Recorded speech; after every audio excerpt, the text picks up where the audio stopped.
وقت نے تو گزر ہی جانا ہوتا ہے، وہ کبھی بھی ہم انسانوں کے افسوس کرنے، رونے، تڑپنے یا سنبھلنے کے لیے رک نہیں سکتا، لیکن وہ گزرتے ہوئے ہی لمحوں میں ہماری زندگیوں کو بدلتا رہتا ہے۔ وقت ہمیں اپنے ہر موسم سے ملاتا ہے، ہر موسم کے رنگ دکھاتا ہے، آنسو، خوشی، غم، تکلیف، بچھڑ جانا، مل جانا، تڑپنا، سسکنا، راتیں، وصل و ہجر، یہ سب وقت کے ہی تو موسم ہیں، اور ہم سب کو زندگی میں ایک بار ان سب سے گزرنا ہی پڑتا ہے، پھر چاہے ہم کتنے ہی ماں باپ کے لاڈلے کیوں نہ ہوں، کتنا ہی احتجاج کیوں نہ کر لیں، وقت کی گھڑیوں میں پروئی یہ موسم ہم سب کے نصیب کا حصہ ہے۔ میں اگر تم سے کچھ مانگوں تو کیا تم مجھے بنا سوال و جواب کیے سونپ دو گے؟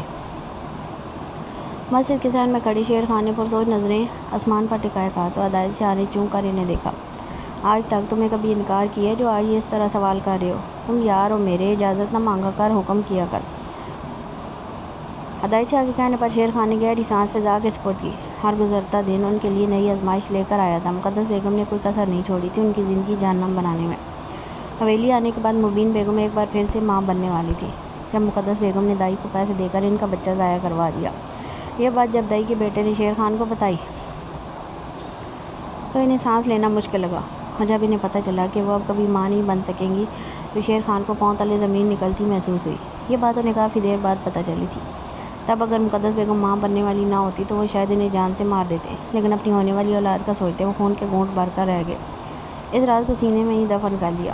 حویلی میں آئے دن مقدس بیگم کا کسی نہ کسی سے بات پر جھگڑا کرنا لازم تھا، اور آج کل تو ان کا بھائی جیل سے واپس آیا ہوا تھا جسے وہ گھر لانے پر بضد تھی، جبکہ شیر خان 2 ٹوک لہجے میں انہیں منع کر چکے تھے۔ بادام گل کے بارے میں جو کچھ انہیں معلوم پڑا تھا، اس کے بعد وہ اسے حویلی کے قریب بھی بھٹکنے کی اجازت نہ دیتے، کیونکہ وہ جوا کھیلنے اور لڑکیاں اغوا کرنے کے الزام میں پکڑا گیا تھا، جسے بعد میں جھوٹ قرار دے دیا گیا، لیکن جب شیر خان نے تحقیق کروائی تو وہ سب حرف بحرف سچ تھا۔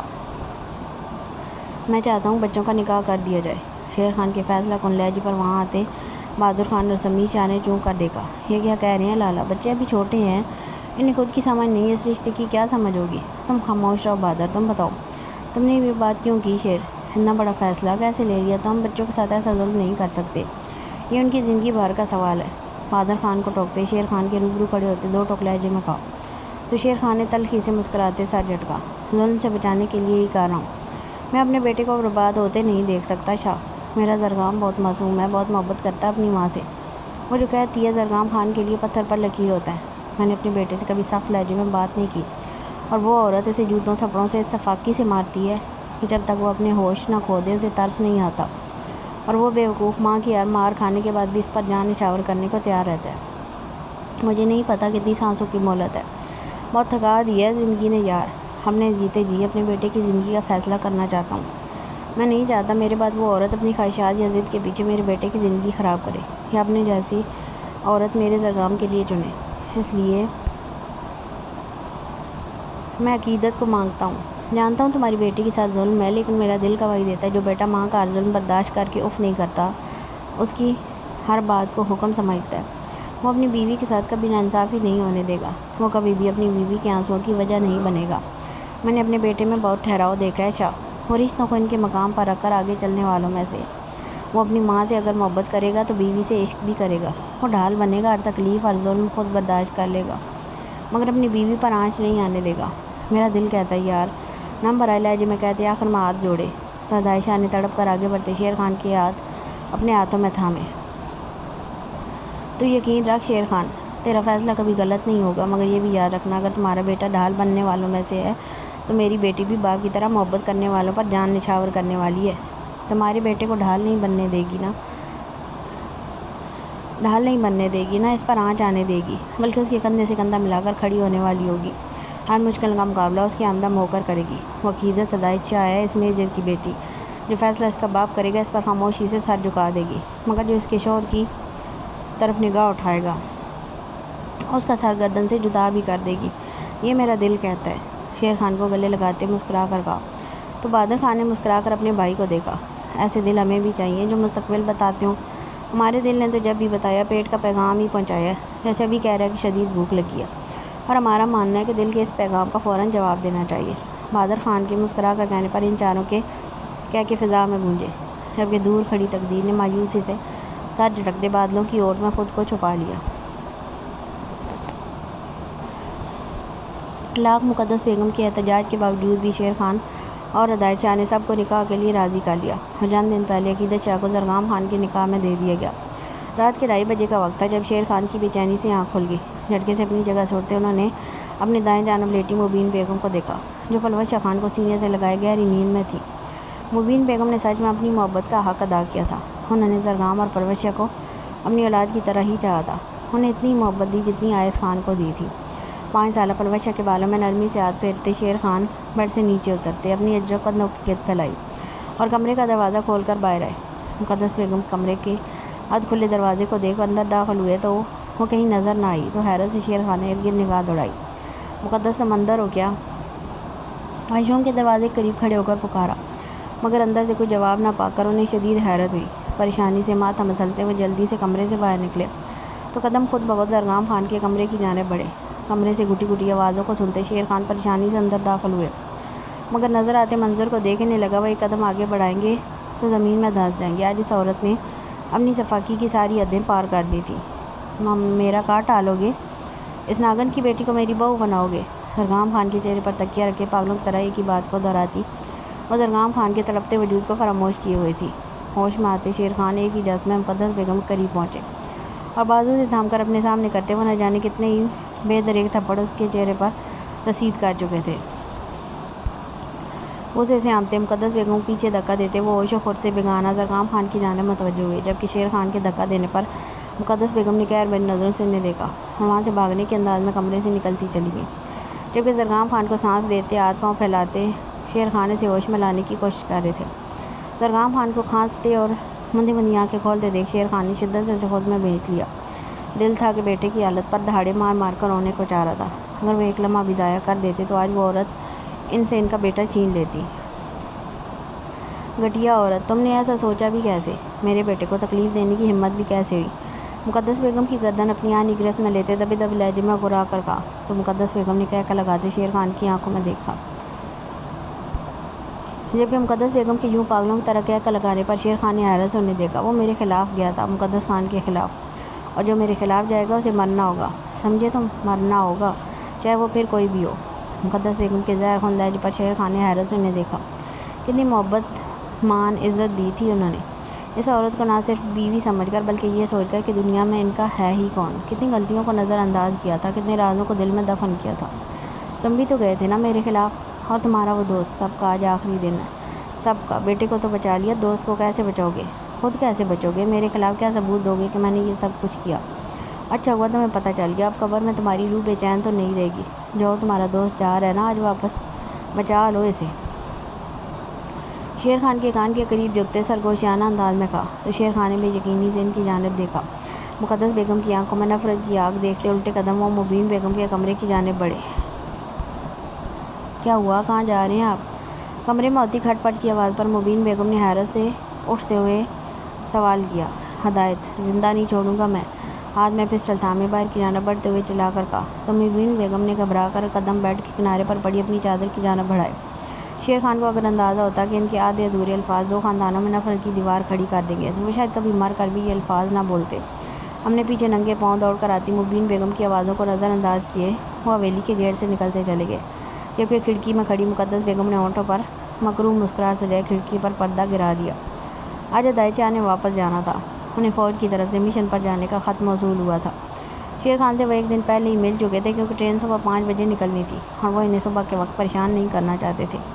شیر خان کو اندازہ تھا وہ کھیتوں سے گزرتی نہر سے ہوتے آگے سرسبز کھلے میدان کی جانب سے ریلوے اسٹیشن جائیں گے، اسی لیے بھاگنے کے اس انداز میں کھیتوں اور نہر سے ہوتے میدان میں آئے۔ تیز تیز قدم لیتے وہ لمحے میں اسٹیشن پہنچے تھے، ٹھنڈی سرسراتی ہوا کی آواز کے ساتھ۔ دور جنگل سے آتی جانوروں اور کتوں کے بھونکنے کی آواز کے سوا وہاں اس وقت بھی زی رو نہیں تھا۔ تیز تیز قدموں سے چلتے اپنے پیچھے کسی کی موجودگی محسوس کرتے شیر خان جیسے ہی پلٹا تو پیچھے کھڑے شخص نے لوہے کی سلاخ کو آنے کے ان کے سر پر اس قدر شدت سے مارا کہ شیر خان بند ہوتی آنکھوں اور لڑکھڑاتے قدموں سے کئی قدم پیچھے جا گرے۔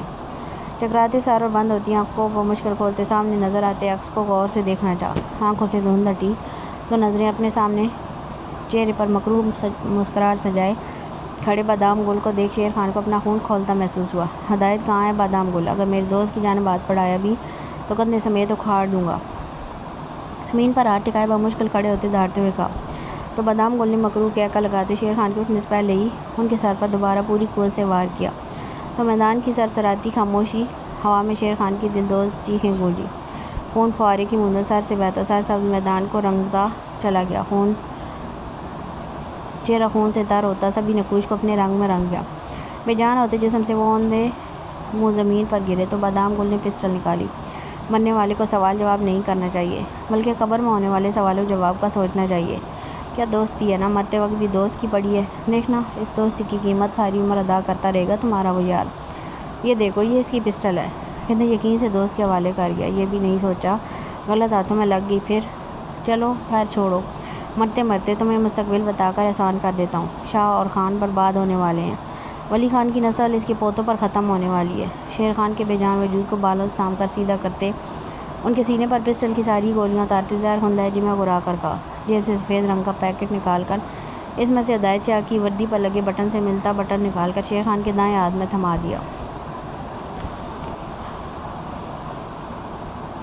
اللہ حافظ جیجا جی۔ شیر خان کے بے جان وجود کو ٹھوکر رسید کرتے اجرک میں چہرہ چھپائے لمبے لمبے ڈانگ بھرتے بادام گل وہاں سے نکلتا چلا گیا، جبکہ دور سے ولی خان اور بہادر خان کے ساتھ ان کے ملازموں کی آوازیں آ رہی تھیں۔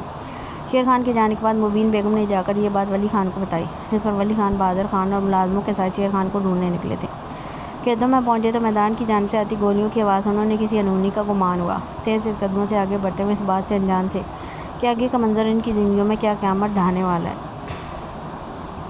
ایک قیامت تھی جو شاہ اور خان حویلی کے لوگوں پر گزری تھی۔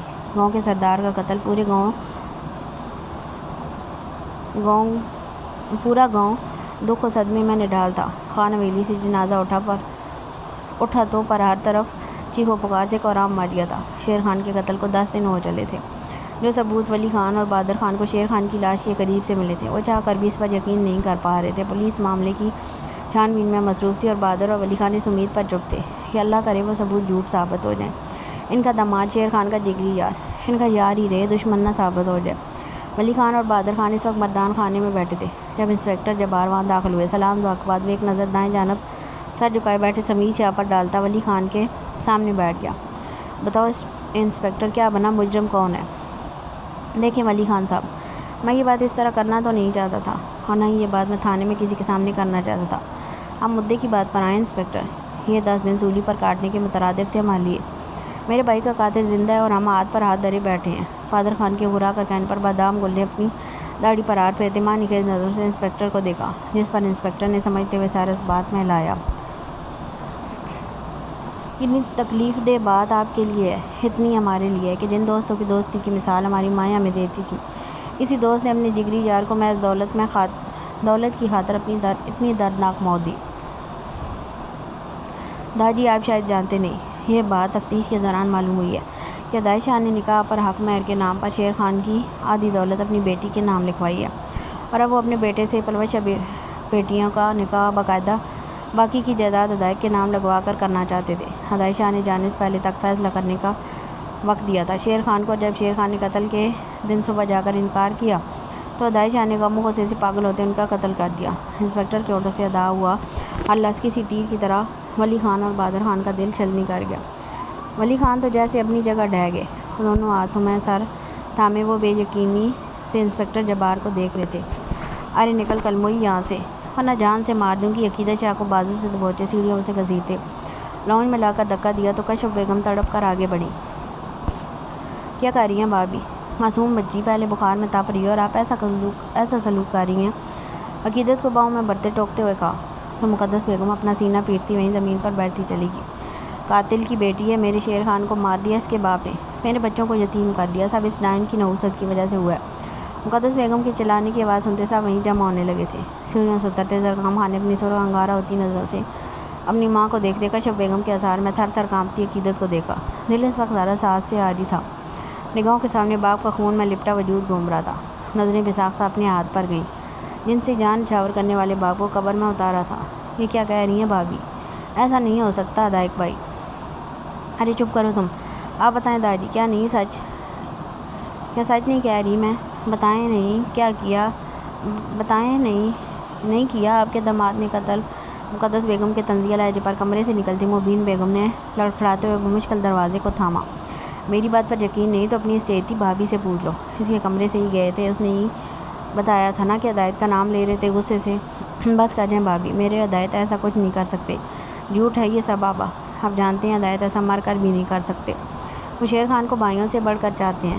مقدس بیگم کہنے پر حلیمہ بیگم نے تڑپ کر ولی خان کا بازو تھامتے ہوئے کہا، تو ولی خان نے نرمی سے اپنا بازو حلیمہ خان کے ہاتھوں سے چھڑوایا، جبکہ ولی خان کی اس حرکت کو حلیمہ بیگم کے علاوہ درگام خان نے بھی بے یقینی سے دیکھا تھا۔ تمہارا شوہر قاتل ہے، ہر ثبوت اس کے خلاف ہے، بھائیوں کی طرح چاہنے اور بھائی ہونے میں فرق بتا دیا اس نے،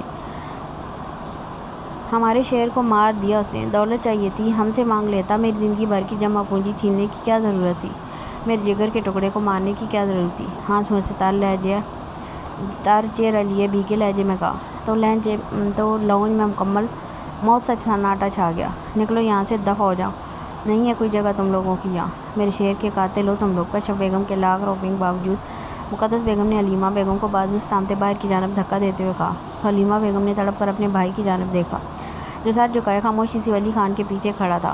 عقیدت کو طلاق دو زرگام۔ مقدس بیگم کے سخت و سپاٹ لہجے پر زرگام خان نے تڑپ کر ان کے چہرے کی طرف دیکھا، یہ کیا بکواس ہے بہو، بچوں کو مت گھسیٹو، یہ بات کی باتیں ہیں۔ ولی خان نے دو ٹوک لہجے میں ٹوکا، تو مقدس بیگم نے تالی بجاتے اپنے ہاتھوں کی پشت سے آنسو صاف کیا، آپ کی بیٹی کے شوہر نے میرا سہاگ اجاڑ دیا، میں ایسی باتیں بھی نہ کروں، بیٹے سے زیادہ آپ کو بیٹی اور نواز ہی عزیز ہیں۔ عقیدت کو طلاق دو زرگام، ورنہ میں تمہیں اپنا دودھ نہیں بخشوں گی، جس لڑکی کے باپ نے تمہاری ماں کا سہاگ اجاڑ دیا، تم کیسے اسے سہاگن بنا سکتے ہو، اگر تم نے عقیدت کو طلاق نہ دی تو مجھے کبھی ماں مت کہنا۔ طنزیہ لہجے میں داجی کو جواب دیتے بند پدنے کھڑے زرگام خان کو دونوں بازوؤں سے جھنجھوڑتے ہوئے کہا، تو زرگام خان نے اسپاٹ نظروں سے مقدس بیگم کو دیکھتے نظریں گھما کر خود کو تکتی سبز نگینوں سی آنکھوں میں دیکھا۔ محبت نہیں ہوئی تھی، مگر روحیں ایک دوسرے سے جڑ چکی تھی، نکاح میں نہ جانے ایسی کون سی طاقت تھی کہ عقیدت کو اپنا نام کرتا اپنا آپ ہواؤں میں اڑتا محسوس ہو رہا تھا۔ زندگی میں اتنا شاید کسی کو نہیں چاہا تھا جتنا ایک مہینے میں خود سے جڑے رشتے کو چاہا تھا، اور یہ چاہت ہر گزرتے دن کے ساتھ زرگام خان کو خون میں بڑھتی محسوس ہو رہی تھی۔ ایسا محسوس ہو رہا تھا کہ نکاح نے عشق کے نام کا پورا پودا دل میں جڑ دیا اور اب اس کی شاخیں پورے وجود میں پھیلتی جا رہی ہوں، اگر وہ کسی ایک شاخ کو کاٹے بھی تو 10 اور پھیل جائیں، اور اگر دل سے اس عشق کو نکالنے کا سوچا بھی تو جسم سے روح نکل جائے۔ طلاق نہیں دوں گا ماں، بابا نے کہا تھا عقیدت کو نہیں چھوڑنا، انہوں نے کہا تھا بیوی مرد کا لباس، اس کی عزت ہوتی ہے، اور خان اپنی عزت کسی اور کے حوالے نہیں کرتے۔ آپ چاہتی ہیں عقیدت سہاگن نہ ہو، میں اسے اپنا رشتہ نہ بناؤں تو نہیں بناؤں گا، مگر میں اسے طلاق نہیں دوں گا ماں جی، وہ میری بیوی ہے اور مرتے دم تک وہ زرگام خان کے نام سے ہی منسوب رہے گی، مگر میں زبان دیتا ہوں کبھی بھی عقیدت شاہ کو شوہر ہونے کا مان نہیں دوں گا۔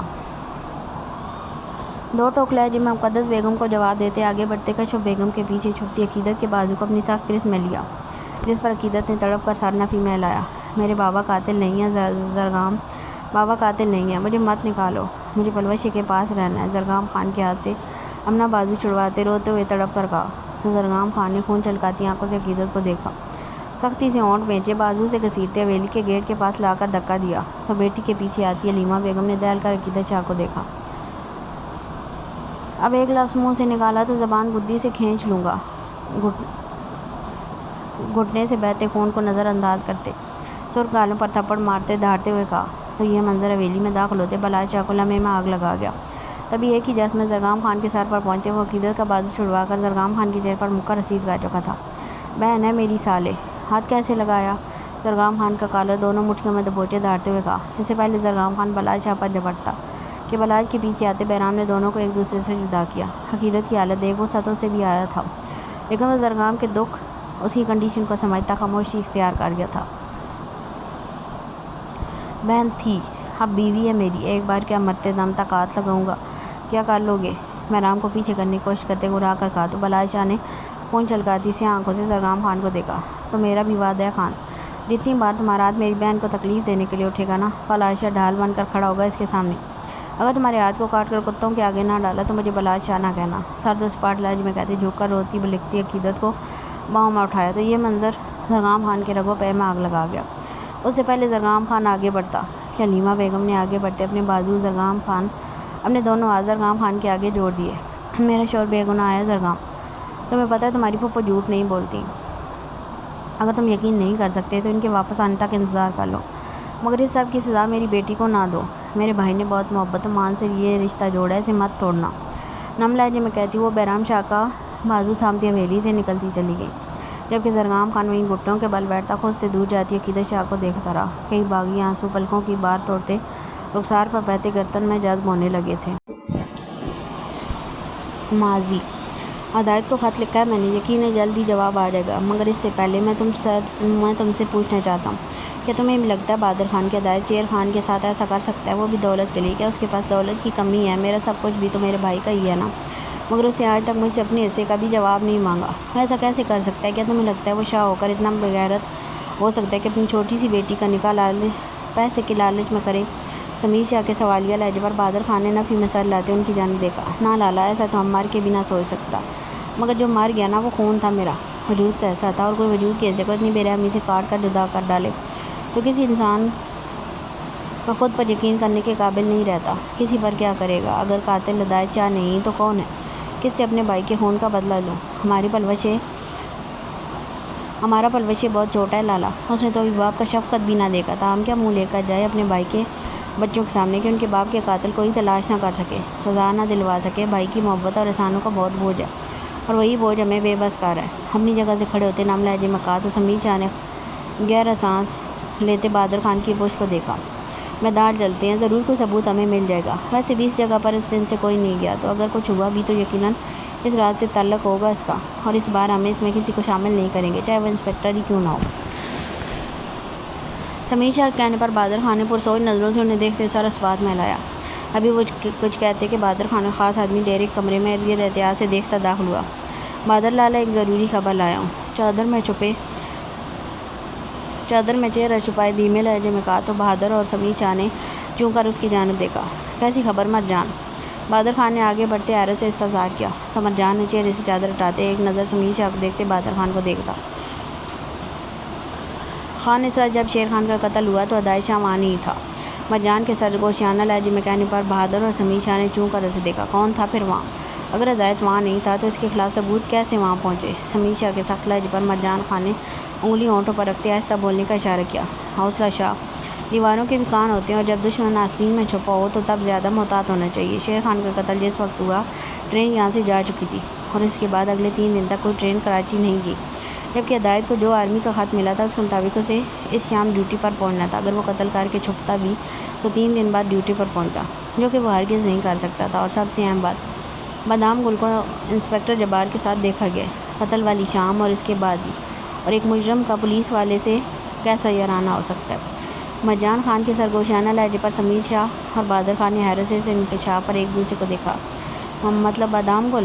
اگر شیر خان کے مجرم کو ڈھونڈنا ہے تو میدان جا کر ثبوت تلاش کرنے ہوں گے ہمیں، کیونکہ قتل کے بعد اس جگہ اور پولیس نے چھان بین کی تھی، ہمیں وہاں جانے کی اجازت نہیں تھی، اب ہم اکیلے ہی وہاں جا کر چھان بین کرنی ہوگی۔ اگر انہیں خبر ہوگی تو وہ ثبوت مٹانے کی کوشش کریں گے۔ بہادر خان کے کہنے پر مرجان اور سمیر شاہ نے سر اسبات میں لایا۔ ہم آج شام ہوتے ہی میدان کی طرف جائیں گے، کیونکہ اس وقت وہاں کوئی نہیں ہوتا، تو ہمارا اس وقت جانا ہی مناسب رہے گا۔ سمیر شاہ کے کہنے پر مرجان خان اور بہادر خان نے اس بات میں سر ہلایا۔ اب میں نکلتا ہوں، اگر کسی خبر ہوگی تو انہیں شک ہو جائے گا کہ ہم کچھ جانتے ہیں۔ مرجان خان کے چہرہ چادر میں چھپا کے کہنے پر ان دونوں نے سر اسبات میں لایا تو مرجان آہستہ سے دروازہ کھولتا ہے نگاہ دوڑاتا وہاں سے نکلتا چلا گیا۔ آپ کہیں جا رہے ہیں چچا؟ بہادر خان کو کمرے سے نکلتے دیکھ زرگام خان نے استفسار کیا تو آگے بڑھتے بہادر خان نے پلٹ کر زرگام خان اور زرگام کے کندھے پر چڑھ کر بیٹھے ارمغان خان کو دیکھا، جبکہ زرگام خان کے دائیں جانب خاموشی سے کھڑے آئس خان کو دیکھتے ان کے ہونٹوں پر مسکراہٹ رہیں گی۔ ان تینوں کو اندر آنے کا اشارہ کرتے ہوئے وہ واپس کمرے میں چلے گئے۔ لالا بہت محبت کرتے ہیں مجھ سے، کبھی مجھے ماں کی کمی محسوس نہیں ہونے دی۔ تم لوگوں نے باپ کھویا ہے تو میں نے ایک بار پھر ماں کھو دی ہے۔ اپنی بات کہتے انہوں نے گہری سانس لی۔ زرگام کو لگا وہ اپنے نام لہجے کو چھپانے کی کوشش کر رہے ہیں۔ میری ایک بات ہمیشہ یاد رکھنا، چاہے پاؤں سے زمین نکل جائے یا سر پر آسمان ٹوٹ جائے، اپنے ہوش و حواس قائم رکھنا، کبھی بھی وہ نہ دیکھنا جو لوگ تمہیں دکھانا چاہیں، وہ دیکھنا جس بات کو دیکھنے پر تمہارا دل چیخ کر گواہی دے رہا ہو۔ منظر کے پس منظر کو صرف اپنی آنکھوں سے دیکھنا۔ رشتے جتنے گہرے ہوتے ہیں اتنے ہی نازک بھی ہوتے ہیں، اور جب کوئی دشمن آپ کو ویسے نہ ہرا پائے تو وہ آپ کے رشتوں پر وار کرتا ہے، جس طرح دشمن نے شیر خان اور ہدایت کی دوستی پر کی ہے۔ ابھی وہ بات مکمل کرتے کہ کمرے میں داخل ہوتی کشف بیگم کو دیکھ کر خاموش ہو گئے۔ اپنا اور بہن بھائیوں کا خیال رکھنا، میں جب تک لوٹ نہ آؤں بادام گل کو حویلی کی حدود میں داخل نہ ہونے دینا۔ کھڑے ہوتے زرگام خان کے کندھے پر ہاتھ رکھتے آہستہ آواز میں کہا تو زرگام خان نے چون کر بہادر خان کے سنجیدہ چہرے کو دیکھا اور سارا اس بات میں لایا، میرے ارمغان کا خیال رکھنا زرگام، بالکل ویسے ہی جیسے لالا میرا رکھتے تھے۔ ارمغان خان کے چہرے پر پیار کرتے ہوئے کہا تو زرگام خان نے مسکرا کر منہ بصورت ارمغان خان کو دیکھا، بابا جتنی محبت نہیں کر سکتا کیونکہ چھوٹے خان کے لیے میری محبت کی کوئی یاد نہیں، دل میں کہتے کمرے سے باہر جاتے بہادر خان کو دیکھتے خاموش کھڑے آئس خان کے کندھے کے گرد اپنا بازو پھیلاتے مسکرا کر دیکھا تو آئس خان کے ہونٹوں پر مسکراہٹ رنگی۔ اس جگہ پر لالا کی لاش پڑی تھی اور وہ اس جانب سر کیے گرے تھے، مطلب جس نے حملہ کیا ہوگا اس نے پیچھے سے اس جانب سے کیا ہوگا۔ بہادر خان نے قتل والی جگہ کے گرد ہاتھ سے اشارہ کرتے ہوئے کہا تو ہاتھ میں ٹارچ تھامے سمیع شاہ نے سر اس بات میں ہلایا۔ وہ خان کی پولیس کی تفتیش پر یقین نہیں تھا جو خود رات گئے قاتل کے بھائی کے ساتھ تفتیش کرنے پہنچ گئے۔ اپنے عقب سے آتی آواز پر بہادر خان اور سمیع شاہ نے سختی سے آنکھیں میتے پلٹ کر سخت نظروں سے انسپکٹر جبار کو دیکھا۔ مت بھولو انسپکٹر، ہم اس گاؤں کے نئے سردار ہیں اور گاؤں میں ہوئے قتل کی تفتیش کرنا اور سزا دینا ایک سردار کا فرض ہے، اور قتل جب بھائی کا ہو تو تفتیش کرنی پڑے یا کئی راتیں اس بات سے فرق نہیں پڑتا، سر لہجے میں کہتے انسپکٹر کو ہاتھ کے اشارے سے جانے کا اشارہ کیا تو انسپکٹر جبار کا مکروہ کا فضا میں گونجا۔ غلط مت سمجھیں خان صاحب، ہم تو بس یہی کہہ رہے ہیں، اتنی زحمت کرنے کی کیا ضرورت ہے، ہم سے کہیں ہم آپ کو ڈائریکٹ مجرم اور معاف کیجیے گا قاتل سے ملوا دیتے ہیں۔ انسپکٹر جبار کے کہنے پر سمیع شاہ نے سختی سے مٹھیاں میتے آگے بڑھ کر انسپکٹر جبار کے منہ پر بے دریغ مکے برساتے نیچے زمین پر دھکا دیا۔ چھوڑوں گا نہیں میں تمہیں، حرام خور گھٹیا غدار شخص، بتاؤ کیوں قتل کیا شیر خان کا، ورنہ جان سے مار دوں گا، انسپکٹر جبار پر مسلسل مکہ برساتے چلاتے ہوئے کہا۔ پیچھے کھڑے بہادر خان نے اپنی پشت پر کسی کی موجودگی محسوس کر کے پلٹ کر دیکھا تو اپنے پیچھے بادام گل اپنے ڈیرے پر کام کرنے والے چند ملازموں کو دیکھتے بہادر خان کی آنکھوں میں بے یقینی در آئی۔ تم لوگوں کو کیا لگا کہ تم لوگوں کو ثبوت ملے گا تو ہم ثبوت کے ساتھ تم لوگوں کو چھوڑ دیں گے؟ بہت ہی معصوم اور بیوقوف ہو تم لوگ، تمہارے بھائی نے بھی یہی بیوقوفی کی، دوست کو بچانے خاطر خود کو موت کی گھاٹ اتار دیا۔ بادام گل کے مکروہ لہجے پر بہادر خان نے آگے بڑھتے دونوں ہاتھوں میں اس کا گربان دبوچا۔ کیوں قتل کیا میرے لالا کو بادام گل، کیوں؟ کیا بگاڑا تھا انہوں نے تمہارا؟ گھٹیا انسان، کس چیز کا بدلہ لیا تم نے؟ بہادر خان کے گھبرا کر کہنے پر بادام گل نے سرخ نظروں سے بہادر خان کو دیکھتے اپنی اجرک میں چھپی پسٹل کو ان کے پیٹ پر رکھا تو بہادر خان نے حیرت و بے یقینی سے ان کی جانب دیکھا، بھی وہ پیچھے ہٹتے کہ خاموش فضا میں گولیاں چلنے کی آواز گونجی تو بہادر خان بے جان ہوتے وجود کے ساتھ زمین بوس ہوئے، جبکہ پیچھے کھڑے سمیع شاہ کے سینے پر ٹانگ سے وار کر کے پیچھے دھکیلتے گولی چلائی تو سمیع شاہ لمحے میں زمین بوس ہوئے تھے۔ کس بات کا بدلہ؟ سب کچھ تو چھین لیا ہے شیر خان نے ہم سے، ہماری مانگ کو اپنے یار کے ساتھ بیاہ دیا، خان حویلی میں ہمارے آنے پر پابندی لگا دی، پنچایت کا حصہ بننا ہمارا حق تھا، میرا حق تھا، اس میں بھی ادائے شاہ کو گھسیٹ لیا، الیکشن میں کھڑا ہونا چاہا تو میرے خلاف ہو گیا، جیل گیا تو میرے ساتھ دینے کی بجائے انصاف کی بات کرنے لگا، جس جگہ مجھے ہونا چاہیے تھا ہر جگہ شیر خان اور اس کا یار تھا، تایا کی چمچہ گیری میں نے کی، دن رات ڈیرے کی حفاظت میں نے کی، اور جب صلہ دینے کا وقت آیا تو اس میں سے بھی حصہ ادائے شاہ کو دیا، نواسا ہونے کی خوشی میں تو بادام گل نے بھی قسم کھا لی تھی، ولی خان کی آنکھوں کے سامنے اس کی نسل کو موت کے گھاٹ اتار دوں گا، آج تم مرو گے، پھر ایک دن شیر خان کا زرگام، پھر آئس، پھر ارمغان، چھوٹا خان کہتے ہو نا تم سب، اسے سب سے آخر میں موت کے گھاٹ اتاروں گا، سب سے زیادہ دردناک موت اسی کی ہوگی، اور پھر تمہاری بہن یعنی میری منگ کا بیٹا ہدایت شاہ، اس کی تو بوٹی بوٹی سے اس کے باپ کا بدلہ لینا ہے، اس کی تو بیٹیاں بھی اپنے باپ کی غلطی کی سزا بھگتیں گی، اور رہی بات سمیع شاہ کی اولاد کی، اگر وہ میرے راستے میں نہیں آئے گی تو انہیں میں کچھ نہیں کہوں گا، اور اگر آئی تو ان کا انجام بھی یہی ہوگا۔ بہادر خان کے تڑپتے وجود پر پاؤں رکھتے زہر خون لہجے میں ایک لفظ چبا کر کہا تو بہادر خان نے گردن ترچھی کرتے خون میں لت سمیع شاہ کو دیکھا، آنسو پلکوں کی بار توڑتے چہرے کو بھگوتے چلے گئے، اپنی بے بسی پر دھاڑیں مار مار کر رونے کا دل کیا۔ ایک بھی دعا ہے بادام گل، تم میرے بچوں کا بال بھی باںکا نہیں کر سکو گے، تمہارا انجام عبرتناک ہوگا، میرے بیٹے اپنے باپ اور چچا کے خون کا بدلہ ضرور لیں گے انشاءاللہ، تکلیف سے سرخ پڑتے چہرے پر مسکراہٹ سجائے ٹوٹے پھوٹے لفظوں میں کہتے وہ بادام گل کو لمحے میں آگ لگا گئے۔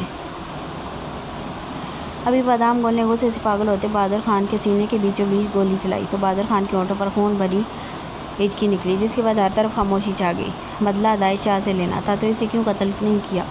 سب سے پہلے اس کا کام تمام کرنا چاہیے تھا، انسپکٹر جبار نے حیرت سے استفسار کیا تو بادام گل نے خیر بڑی نظروں سے اسے دیکھا۔ عقل بیچ کھائی ہے، آرمی کے بندے کو قتل کرتے تو اب ان دونوں کی جگہ ہم نے اوپر پہنچے ہونا تھا، اسے قتل کرنے کے لیے زرگام خان ہے نا، وہ نہ بھی قتل کرے تو ادائے شاہ تو جان سے پیارے بھائی اور بھائیوں جیسے یار کے مرنے پر ویسے ہی مر جائے گا، اگر نہ مرا تو مروا دیں گے۔ زرگام خان کیا تو مکرو کہہ کر لگاتے پسٹل ملازم کی طرف اچھالی تو انسپکٹر جبار نے سمجھنے کے انداز میں سر لایا۔ اب ان ملازموں کی ایسی حالت بناؤ کہ یہاں لڑائی ہوئی تھی اور ان دونوں نے لڑائی کے دوران ایک دوسرے پر فائر کرتے قتل کر لیا، سمجھے؟ اور اس کے بعد یہاں سے اپنا ٹرانسفر کرواؤ اور 9-2-11 ہو جاؤ۔ پلٹ کر کبھی اس گاؤں میں دوبارہ نہ آنا۔ ملازم سے پیسوں کا بیگ تھامتے انسپکٹر جبار کو تھماتے ہوئے کہا تو انسپکٹر جبار نے مکرو مسکراہٹ ہونٹوں پر سجائے سر اس بات میں لایا اور ایک تعصب نگاہ زمین پر بے جان وجودوں پر ڈالی۔ ایک قیامت تھی جو پھر سے حویلی والوں پر ٹوٹی تھی۔ دونوں حویلیوں میں ماتم کا سامان تھا۔ پولیس ثبوتوں کے ساتھ اس قتل کو لڑائی کا نام دے کر کہا ختم کر چکی تھی، جبکہ دونوں خاندانوں کے سربراہ تو زمین تلے جا سوئے تھے۔ اپنے 2 جوان بیٹوں کو موت کے غم نے ولی خان کو بے جان چھوڑا تھا۔ بہادر کو قبر میں اتارنے کے بعد وہ اپنے کمرے میں بند ہو گئے تھے، جبکہ مقدس بیگم نے اس موقع پر مبین بیگم کو ذلیل کر کے رکھ دیا تھا کہ ان کے خاندان والوں نے ان سے شوہر اور بھائیوں جیسا دیور چھین لیا۔ مقدس بیگم نے تو بہت کوشش کی کہ مبین بیگم اور آئس کو حویلی سے نکالنے کی، مگر خاندان کی دوسری عورتوں نے مقدس بیگم کو بہت مشکل سمجھایا کہ یہ معاملہ بعد کے لیے رکھ لیں، جبکہ زرگام خان کبھی غم سے نڈال روتے بلکتے اور مکان کو دیکھتا اور کبھی بابا بابا کرتی امتثال خان کو، جبکہ چچا کی موت سے دل پھٹنے کو تھا۔ دل پہلے ہی تو وہ اپنے ہاتھوں سے باپ کو قبر میں اتار کر آیا تھا اور آج جان سے پیارے چچا کو قبر میں اتارتے زرگام خان کا دل کر رہا تھا وہ خود بھی یہی خاموشی سے ٹھہر جائے۔ دنیا میں اب کوئی اسے چاہنے والا، سمجھنے والا، محبت کرنے والا کوئی بچا ہی کہاں تھا، سبھی تو چلے گئے تھے۔ دل خون کے آنسو رو رہا تھا مگر آنکھیں پتھر ہوئی پڑی تھی۔ آئس خان کو ولی خان کا خیال رکھنے کا کہتے اور مکان خان کو باہوں میں تھامے بیڈ روم میں لے جا کر بمشکل سلایا، جبکہ شاہ حویلی میں تو موت سے سناٹے چھا گئے تھے۔ سمیع شاہ کی موت کے ساتھ ہدایت شاہ کی شہادت کی خبر ایک بجلی بن کر برسی تھی شاہ حویلی پر۔ حویلی سے ایک ساتھ 2 جنازے اٹھے تو بحرام کوہرام مچ گیا۔ گھر کے دونوں محافظ منو مٹی تلے جا سوئے تھے۔ ایک انسان کا حسد اور لالچ 2 خاندانوں کو تباہ و برباد کر چکا تھا۔ کچھ عرصے بعد تم طلاق کیوں نہیں دے رہے زرگام؟ طلاق دو اس منحوس لڑکیوں کو۔ مقدس بیگم نے اپنے سامنے سر جھکائے بیٹھے زرگام خان کو دیکھتے دانت پیستے ہوئے چلا کر کہا تو زرگام خان نے سر اٹھا کر سرخ آنکھوں سے مقدس بیگم کو دیکھا۔ آپ کہیں زرگام خان جان دے دو تو قسم ماجی جان دے دوں گا، مگر عقیدت کو طلاق نہیں دوں گا۔ آپ نے شوہر کھویا تھا، دکھ میں تھی تو آپ کے کہنے پر زبان دے چکا ہوں کہ شوہر ہونے کا مان نہیں دوں گا، تاکہ آپ کو یہ نہ لگے کہ شوہر کے ساتھ بیٹا بھی کھو دیا آپ نے۔ لیکن اگر آپ پھر بھی یہ کہیں کہ میں اسے طلاق دے دوں تو طلاق نہیں دوں گا، سخت لہجے میں ایک لفظ پر زور دے کر کہا تو مقدس بیگم نے مٹھیاں بھیجتے اپنے احتعال پر قابو پانے کی کوشش کی۔ تمہارا خون سفید ہو چکا ہے خان، کس قدر بغیرت ہو، جس لڑکی کے باپ تایا نے تم سے باپ اور چچا چھین لیا، اسے کس منہ سے بیوی بنا کر لاؤ گے؟ اور جب بیوی بنا کر لاؤ گے تو اپنے باپ کو دوسرا کارنامہ بھی تو یاد ہوگا۔ ہدایت کے بیٹے کے نام بیٹی کو کر چکا ہے، تم اس کی بیٹی لو گے تو بدلے میں اگر انہوں نے تمہاری بہن کو مانگ لیا پھر کیا دشمن کے بیٹے کو بہن سونپ دو گے؟ مقدس بیگم نے زہر خون لہجے میں کہا تو زرگام کو اپنا دل کٹتا محسوس ہوا۔ نیلی آنکھوں میں سرخی لیے مقدس بیگم کے جھنجھلائے چہرے کو دیکھا تو ہونٹوں پر درد بھری مسکراہٹ رینگی۔ وہ جو باپ کے مرنے پر ماں کے دکھ کا سوچتا اندر اندر گھٹتا جا رہا تھا، لیکن یہاں ماں نے ایک بار پھر بیٹے کی آنکھوں میں جھکولے لیتے غم کو دیکھتے سینے سے نہیں لگایا تھا، ایک بار بھی نہیں کہا تھا کہ وہ سینے سے لگ کر اپنا دل ہلکا کر لے، ایک بار بھی اپنی آغوش میں نہیں لیا تھا۔ زرگام خان کو اپنے گلے میں آنسو کا پھندا سا اٹکتا محسوس ہوا۔ آنکھیں بند کرتے گہری سانس بھرتے اپنے بے جان ہوتے وجود میں ہمت مجتمع کرتے وہ مقدس بیگم کے روبرو کھڑا ہوا۔ بے غیرت ہوتا تو طلاق دے دیتا، غیرت مند ہوں اس لیے مردوں کی جنگ میں عورت کو نہیں گھسیٹوں گا، اور یہی امید مجھے ہدایت شاہ سے بھی ہے۔ اور جس باپ کے قتل ہونے پر آپ میری غیرت جگا رہی ہیں نا، اسی باپ کا حکم تھا کہ زرگام خان عقیدت شاہ کو کبھی نہ چھوڑے، اور مجھے لگتا ہے ماں دشمنی قاتلوں کے ساتھ ہی ہوگی۔ اب تو بس اپنے مر جانے والے کوئی غم میں نفرت کی دیوار حائل ہوگی ہے، ورنہ اب کوئی نہیں بچتا جس سے بدلہ لیا جائے۔ ہم سب نے اپنی دنیا لوٹا دی ہے، کچھ نہیں بچانا ہمارے پاس، نہ شاہ خاندان والوں کے پاس۔ اس لیے آپ سے درخواست ہے دوبارہ عقیدت کا نام مت لیجیے گا۔ آپ نام لیں گی تو مجھے وہ یاد آئیں گی، اور جب وہ یاد آئیں گی تو اس سے جڑا اپنا رشتہ بھی، اور میں بغیرت نہیں بننا چاہتا۔ اپنے لہجے پر اطلاق امکان قابو پاتے سخت لہجے میں کہتے بنا مقدس بیگم کے آنے کا کمرے کا دروازہ کھولتا وہاں سے نکلتا چلا گیا، جبکہ مقدس بیگم نے غیر بھری نظروں سے زرگام خان کی پیٹھ کو دیکھا۔ پہلے تو انہوں نے جائیداد عقیدت کے نام ہونے کا جھوٹ بولا تھا، لیکن بعد میں وکیل کے فون آنے پر معلوم ہوا کہ شیر خان سچ میں اپنی جائیداد عقیدت کے نام کر چکے ہیں۔ اگر زرگام خان عقیدت کو طلاق دے گا تو زرگام خان کے حصے کی جائیداد بھی عقیدت کے نام ہو جائے گی، اور یہی سب آئس خان کے لیے بھی تھا۔ اگر حوریہ اپنی مرضی سے الگ ہونا چاہے گی تو آئس کا حصہ صرف اس کے نام رہے گا، مگر اگر آئس نے حوریہ کو چھوڑا تو جائیداد حوریہ کے نام منتقل ہو جائے گی۔ اور یہ سب سنتے ہی مقدس بیگم کو اپنا سارا پلان چوپٹ ہوتا محسوس ہوا، اس لیے انہوں نے وکیل کو پیسے دے کر اس کا منہ بند کروا دیا اور یہ بات حویلی والوں سے چھپا لی اور فائل وکیل سے لے کر چھپا دی، جبکہ اس دوران بادام گل ملک سے فرار ہو چکا تھا۔ اس پر اور بھی بہت سے کیسز تھے جس کی وجہ سے پولیس اس کی تلاش میں تھی۔ کچھ عرصہ بعد، تم عقیدت کو رہنے دو ادائک، لڑکی ذات کا باہر جانا مجھے پسند نہیں، علیمہ بیگم نے بیگ پیک کرتے ادائک شاہ کو دیکھتے کہا تو ادائک شاہ کے ہونٹوں پر تلخ مسکراہٹ نہیں گئی۔ آپ چاہتی ہیں میں اپنی بہن کو روز خان حویلی والوں سے ذلیل ہونے کے لیے چھوڑ دوں؟ ایسا ممکن نہیں ہے ماں، اور ویسے بھی عقیدت کا یہاں سے چلے جانا ہی بہتر ہے، وہ دن بدن بہت شدت پسند ہوتی جا رہی ہے، یہاں رہے گی تو ان یادوں سے نکل نہیں پائے گی۔ شدت پسند نہیں، باغی ہوتی جا رہی ہے، کسی منہ سے باپ کے لیے قاتل کا لفظ سن کر مرنے ماننے پر تل جاتی ہے، اور اب بھی جب مجھے یقین ہے یہ تم اسی کی ضد پر ساتھ لے جانے پر راضی ہو۔ ایسا نہیں ہے ماں، اور سچ کے لیے تو لڑتی ہے، کیا ہمارے بابا قاتل تھے؟ نہیں نا، تو پھر وہ کیسے اپنے باپ کے لیے قاتل کا لفظ برداشت کر لے؟ اس کی ضد پر نہیں، اسے اس قابل بنانے کے لیے جا رہا ہوں کہ اگر کل کو ہمارے باپ کو قاتل کہے تو وہ اس کی زبان کھینچ لے، اپنے رشتے کے لیے سٹینڈ لے سکے، اپنے شوہر کی آنکھوں میں آنکھیں ڈال کر اپنے باپ کی بے گناہی ثابت کر سکے۔ بیگ زمین پر رکھتے بیڈ سے اپنی جیکٹ اٹھاتے ہوئے جواب دیا تو علیمہ بیگم نے نم آنکھوں سے ہدایت شاہ کے چہرے کو دیکھا، جس میں ہدایت شاہ کی پرچھائی صاف نظر آتی تھی۔ دوپٹے کے پلوں سے آنسو صاف کرتے اٹھ کر ہدایت شاہ کے سر پر پیار دیتے آیت الکرسی پڑھ کر دم کیا تو ہدایت شاہ نے مسکرا کر علیمہ بیگم کے چہرے کو دیکھا، انہیں گلے سے لگاتے قدم باہر کی جانب بڑھائے۔ زرگام ہے، بہرام شاہ نے گاڑی جھٹکے سے روکتے گردن تیزی کرتے پیچھے بیٹھے ہدایت شاہ کو بتایا تو لیپ ٹاپ پر تیزی سے چلتی ہدایت شاہ کی انگلیاں لمحے میں رکی، سر اٹھا کر سامنے دیکھا جہاں سڑک کے بیچوں بیچ جیپ کے سامنے سفید کرتا شلوار پر بھوری اجرک لیے 22 سالہ زرگام خان چہرے پر چٹانوں سختی لیے کھڑا تھا۔ ہدایت شاہ کی نظروں کے تعاقب میں دیکھتی عقیدت شاہ نے ایک نظر زرگام خان کی خون چھلکاتی آنکھوں میں دیکھتے نظروں کا رخ بدلا تو گاڑی کے باہر سے یہ منظر دیکھتے زرگام خان نے سختی سے میٹھیاں بھیج لی۔ تم رکو، میں بات کرتا ہوں۔ بہرام شاہ کو گاڑی میں بیٹھنے کا اشارہ کرتے ہدایت شاہ باہر آیا تو زرگام خان نے قدم آگے بڑھایا۔ گاڑی ہٹاؤ زرگام، ہمیں پہلے ہی دیر ہو رہی ہے، زرگام خان کی نیلی خون چھلکاتی آنکھوں میں دیکھتے اسپاٹ لہجے میں کہا تو زرگام خان کے ہونٹوں پر طنزیہ مسکراہٹ رنگی۔ میری بیوی کو میری مرضی کے بغیر میری حدود سے باہر لے کر جانے کی ہمت بھی کیسی کی تم نے؟ ہدایت شاہ مٹھیاں بھیجتے ہوئے دبے لہجے میں کرا کر کہا تو ہدایت شاہ نے تعصب سے زرگام خان کے سرخ پڑتے چہرے کو دیکھا۔ کون سی بیوی زرگام خان؟ وہی جسے تم اپنی زندگی سے نکال باہر کیا تھا، یا وہ جسے تم کبھی شوہر ہونے کا مان نہ دینے کی زبان دے چکے ہو؟ بیوی نہیں رہی وہ تمہاری، وہ صرف اور صرف ہدایت شاہ کی بہن ہے، اور اپنی بہن کو کہیں بھی لے جانے کے لیے مجھے تمہاری اجازت کی ضرورت نہیں، سخت لہجے میں کہتے ہدایت شاہ نے پلٹ کر قدم گاڑی کی جانب بڑھائے، مگر چند قدم اٹھانے پر ہی اپنے کندھے پر زرگام خان کے ہاتھ کی سخت گرفت پر پلٹ کر دیکھا، جبکہ اس منظر کو دیکھتے عقیدت اور بہرام بھی گاڑی سے باہر آتے ہدایت شاہ کے پیچھے کھڑے ہو گئے۔ زرگام خان کے جیتے جی اور مرنے کے بعد بھی وہ عقیدت زرگام خان ہی رہے گی، صرف یہاں سے جانے کے لیے ہی نہیں، اگر میرا بس چلے تو یہ سانس بھی۔ ابھی زرگام خان بات مکمل کرتا ہدایت شاہ نے زرگام خان کا ہاتھ اپنے کندھے سے ہٹایا۔ بس ہی تو نہیں چلتا تمہارا، اور چل بھی کیسے سکتا ہے، زبان جو دے چکے ہو۔ میں بھی زبان دیتا ہوں، اگر تمہارا بھی بس چلے، ابھی تم اپنے دل کی کر سکو، ابھی اور اسی وقت عقیدت کو پورے مان سے اپنے ساتھ رخصت کی بات کرو تو یقین مانو زرگام، میں کوئی سوال جواب کیے بنا اپنی بہن کو اسی وقت تمہارے ساتھ رخصت کر دوں گا۔ اگر تم یہ نہیں کر سکتے تو میں اپنی بہن کو تمہاری زبان یا اس دشمنی کی نظر ہرگز نہیں ہونے دوں گا، اور تمہیں بھی حق نہیں پہنچتا اسے روکنے کا، سرد و اسپاٹ لہجے میں کہتے بہرام کو گاڑی میں بیٹھنے کا اشارہ کرتے ایک نظر عقیدت شاہ کو دیکھا جو نم نگاہوں سے زرگام خان کو دیکھنے میں محو تھی۔ ان دونوں کو بات کرنے کا موقع دینے کی خاطر ہدایت خاموشی سے پلٹ کر جا کر گاڑی میں بیٹھ گیا۔ ایک نظر زرگام خان کو دیکھتے بہرام نے نظریں موبائل پر مشغول کر دی، جبکہ ہدایت نے آنکھیں موتے سر سیٹ کی پشت سے ٹکا دیا۔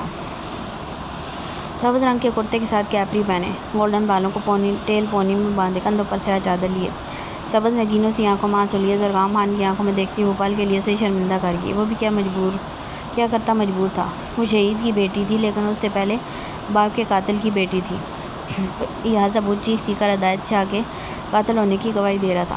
وہ اس وقت بچے تھے، اتنے سمجھدار تو نہیں تھے کہ قانون کو جھٹلا سکے، ان کی نظروں میں تو قانون انصاف کا نام تھا، اور پھر سمیر شاہ کا پہلے بہادر خان پر گولی چلانا اس بات کی طرف اشارہ کرتا تھا کہ وہ جانتے تھے خون ان کے بھائی نے کیا ہے، وہ کیسے چشم دید گواہوں کی گواہی کو جھٹلا دیتے۔ وہ سب کچھ بھلا کر بھی اگر عقیدت کو بیوی بنا کر لے جاتا تو خاندان والے اس کے ساتھ جو سلوک کرتے وہ زرگام کو قطعی منظور نہیں تھا۔ اور مقدس بیگم کبھی بھی عقیدت کو قبول نہ کرتی. انہوں نے تو مبین بیگم کو بھی قبول نہیں کیا تھا. ان کا جینا اس قدر محال کر دیا کہ دادا جی نے مجبوراً مبین بیگم کو شہر شفٹ کر دیا. اپنی زبان نبھانے کو وہ بے رخی برت سکتا تھا لیکن بھلا نہیں سکتا تھا. دل پر نقش ہوئی محبت کو مٹا نہیں سکتا تھا. اگر میرے ساتھ بے ایمانی کی عقیدت شاید جان سے مار دوں گا. جہاں بھی جاؤ یہ یاد رکھنا تمہارا وجود تمہاری سانسوں پر زرگام خان کا حق ہے، صرف اور صرف میرا. اگر کسی کو اتنی ہمت دی کہ وہ تمہیں نگاہ بھر کر دیکھ بھی لے تو زندہ درگور کر دوں گا. بے شک نفرت ہی کرو مگر اپنی چیز پر کسی کی نگاہ بھی برداشت نہیں کر سکتا. میری ہو تو میری ہی بن کر رہنا. آگے بڑھتے پہلو میں گرے عقیدت کے بے جان ہوتے ہاتھوں کو سخت گرفت میں لیتے. عقیدت کی آنکھوں میں آنکھیں گاڑے سرد و سپاٹ لہجے میں کہا تو عقیدت کی آنکھوں سے آنسو لڑیوں کی مانت بہتے رخسار بھگونے لگا. I really hate you Zargam, I hate you. میں وہ سب کروں گی جو تمہیں ناپسند ہے، اور وہ چیز خود پر فرض کر لوں گی جسے تم منع کرو گے. سمجھے تم؟ زرگام خان کے ہاتھوں سے زبردستی اپنے ہاتھ چھڑواتے روتے ہوئے چلا کر کہا. تو زرگام خان نے ہونٹ بھیجتے عقیدت کے سرخ پڑتے چہرے کو دیکھ ہاتھ چھوڑے تو عقیدت اپنے ہاتھ کی پشت سے آنسو صاف کرتی جٹے سے پلٹ کر گاڑی میں جا بیٹھی. سرخ جلتی آنکھوں سے عقیدت شاہ کو چہرہ ہاتھوں میں چھپائے روتے دیکھ ضبط سے ہونٹ بھیجے. جیپ میں بیٹھتے جیپ سائڈ پر کی تو بہرام شاہ نے گاڑی آگے بڑھائی. گردن تیزی کر کے آگے بڑھتی گاڑی کو دیکھا تو شیشے سے نظر آتی دو روتی سبز آنکھوں کو دیکھ زرگام خان کی آنکھوں میں نمی اتر گئی. ایک ہی وجہ سے تو اپنی عمر بھر کی محرومیوں اور محبتوں کو پورا کرنا تھا. اپنے دل میں دبی حسرتوں اور خواہشوں کو اس ایک وجود کے ساتھ ہی تو پورا کرنے کی خواہش تھی. آج وہ خواہش بھی دل کے قبرستان میں دفن ہوگی. زرگام خان کا کھلی آنکھوں سے دیکھا خواب آنکھوں میں ٹوٹ کر بکھر گیا. اگر تمہارے لوٹنے تک پتھر ہو جاؤں تو مجھے قصوروار مت ٹھہرانا. دل میں جو تھوڑے بہت احساس بچے تھے تمہارے دور جانے پر سب دم توڑنا شروع ہو گئے ہیں. سیٹ کی پشت سے ٹیک لگائے بھرائے لہجے میں سرگوشی کرتے سختی سے آنکھیں بند کی تو کئی باغی آنسو پلکوں کی بار توڑتے کن پٹی کو بھگوتے بالوں میں جذب ہونے لگے. کیا تمہیں بالائی سے محبت ہے؟ فون سے صبح کی نرم مگر حیرت بھری آواز گونجی تو حوریہ نے جھٹ سے نفی میں سر لایا.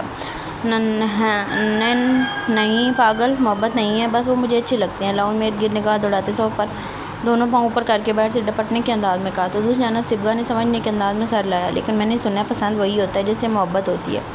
جیسے محبت نہیں ہوگی وہ پسند بھی نہیں ہوگا. ہونٹوں میں انگلی دبائے پر سوچ لہجے میں کہا تو حوریہ نے آنکھیں گھماتے ہونٹوں کا کنارہ دانتوں تلے دبایا. لیکن مجھے وہ دوسرے والے پسند ہیں. اس پر سوچ لہجے میں جواب دیا تو صبغہ کا دل کی اپنا سر کسی دیوار میں مار لے. دوسرے والے کس طرح کے؟ مطلب وہ بہت اچھے ہیں. دیکھو نا، بہرام لالا ادائک لالا ہمیں چھوڑ کر باہر چلے گئے، ملنے بھی نہیں آتے. اور ایک وہ ہیں جو ہمارا اتنا خیال رکھتے ہیں، گاؤں والوں کا، حویلی کا، ماں کا، تائی کا، میرا. اتنے مصروف ہونے کے باوجود بھی انہیں پتہ ہوتا ہے کہ ہمیں کس چیز کی ضرورت ہے. لوگ کہتے ہیں وہ ظالم ہیں، بہت بدتمیز اور جھگڑالو ہیں، لیکن وہ مجھے ایسے بالکل نہیں لگتے. ان کی نیچر تھوڑی غصے والی ہے اور تھوڑی شکل بھی، لیکن وہ اس کے علاوہ دل کے بہت اچھے ہیں. ملازموں کی بھی ہر ضرورت کا خیال رکھتے ہیں. میرے آئیڈیل ہیں. وہ میری خواہش ہے کہ میرا ہمسفر بالائی شاہ جیسا ہو یا پھر بالائی شاہ ہی ہو. وہ لاکھ جانے کے باوجود بھی صبغہ کو یہ نہ بتا پائی کہ پچھلے کچھ عرصے سے وہ بدلا بدلا لگ رہا ہے. جس نے پہلے اونچی آواز میں بات تک نہیں کی تھی اب چھوٹی چھوٹی بات پر ڈانٹنے لگا ہے. وہ کہنے لگا کہ حوریہ شاہ اس کے سر پر بوجھ ہے. وہ یہ سب چاہ کر بھی نہ بتا سکی کیونکہ حوریہ کو لگتا تھا وہ اپنے کام کی وجہ سے پریشان ہے.